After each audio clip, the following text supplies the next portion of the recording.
واقعات سنے کہ ہمیں حیرت ہوتی ہے کہ آج کے زمانے میں بھی کوئی انسان اس طرح سے عمل کر سکتا ہے، چاہے وہ ہم کوئی وہ بے باکی کی بات دارالعلوم میں جب نرشاہی کا اسٹیج ہے اور اس اسٹیج پر ایک نہایت منفٹ خطیب اپنی زبان سے اس نے علماء کی توہین کرتے ہوئے ایک جملہ کہا کہ معاذ اللہ ایسے فتووں کو میں جوتے کی نوک پر رکھتا ہوں، میں اپنے قدم کے ٹھوکر کے رکھتا ہوں۔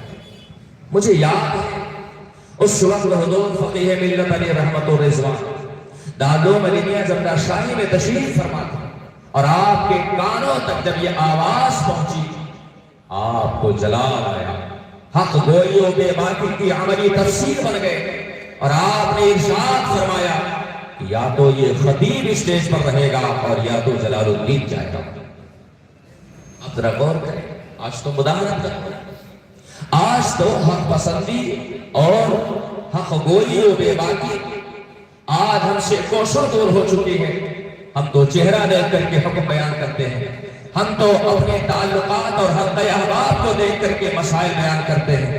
جہاں پر اپنا ہوتا ہے وہاں پر گرہ ڈھیل کر دی جاتی ہے اور جہاں پر غیر ہوتا ہے وہاں پر تنگ کر دیا جاتا ہے۔ حضرات ہمیں ان سب چیزوں سے حضور فقیہ ملت کی زندگی سے اس تعلق سے ہمیں سبق لینا چاہیے۔ میں تھوڑی دیر کے لیے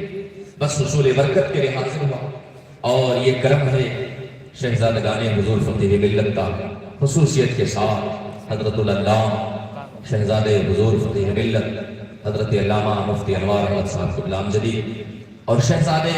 حضور فقیہ ملت حضرت علامہ مفتی عبدالرحمن احمد صاحب امجدی اور حضرت علامہ مفتی اظہار احمد صاحب قبلہ اور ہمارے دائیں ہاتھ پہ نبیر حضور فقیہ ملت تشریف فرما، یہ ساری شخصیتیں ہمارا وقت ہم جیسے گنہگاروں پر حضور فقیہ ملت کا فیضان اڑیلتی رہتی ہے۔ اللہ کریم ان سب کو سلامت رکھے اور ان کے علم فیضان سے عالم اسلام کو مستفیض و مستقل فرمائے۔ اللہ نے ہمیں بہت ساری نعمتیں عطا کی،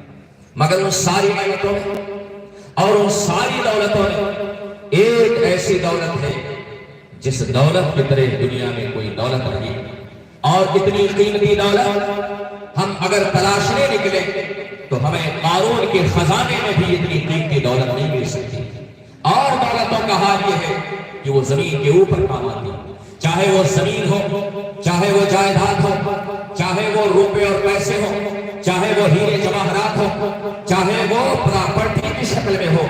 ساری دولتیں زمین کے اوپر کام آتی ہے۔ سانسیں چل رہی ہے وہ دولت کام آ رہی ہے، نفس کی رفتار چل رہی ہے وہ دولت کام آ رہی ہے، ہماری زندگی سلامت ہے وہ دولت کام آ رہی ہے۔ مگر ایک لاکھ کے نیک بندو، اسی کائنات میں اللہ نے ہمیں ایک ایسی دولت بھی عطا کی ہے تو دولت ہمیں زمین کے اوپر بھی کام آتی ہے، زمین کے نیچے بھی وہ دولت کام آتی ہے۔ حضرات آپ ذرا سوچیں تو صحیح، مرنے کے بعد جب آپ کی قبر تیار کر دی گئی اور آپ کو قبر کے حوالے کر دیا گیا، آپ کی زمین آپ کے ساتھ نہیں گئی، آپ کی جائیداد آپ کے ساتھ نہیں گئی، آپ کی پراپرٹی آپ کے ساتھ نہیں گئی، آپ کا مال و منال آپ کے ساتھ نہیں گیا، آپ کا جاہ و جلال آپ کے ساتھ نہیں گیا۔ صرف ایک شے ہے جسے آپ اپنے سینے میں چھپا کے لے گئے ہیں، صرف ایک نعمت ہے جسے آپ اپنے نہانے دل میں چھپا کے لے گئے ہیں، وہ کوئی اور نعمت نہیں ہے بلکہ یہ وہی نعمت ہے جس کے بارے میں میرے امام نے فرمایا تھا، سونا جنگل رات اندھیری چھائی بگلی کالی ہے، سونے والے جاگتے رہیو، سوروں کی رکھوالی ہے اور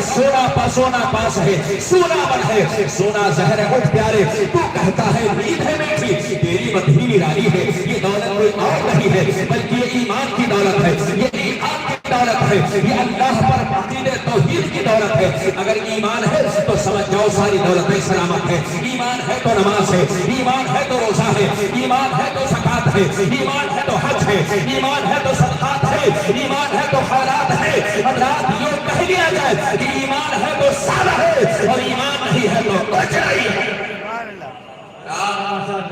اسی لیے میں آپ سے گزارش کروں گا، اگر دولت جا رہی ہے تو چلی جانے دیں، اگر زمین اور جائیداد جا رہی ہے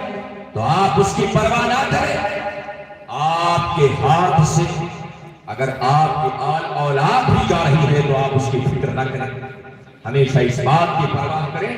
کہ سب چلا جائے مگر دولت ایمان ہاتھ سے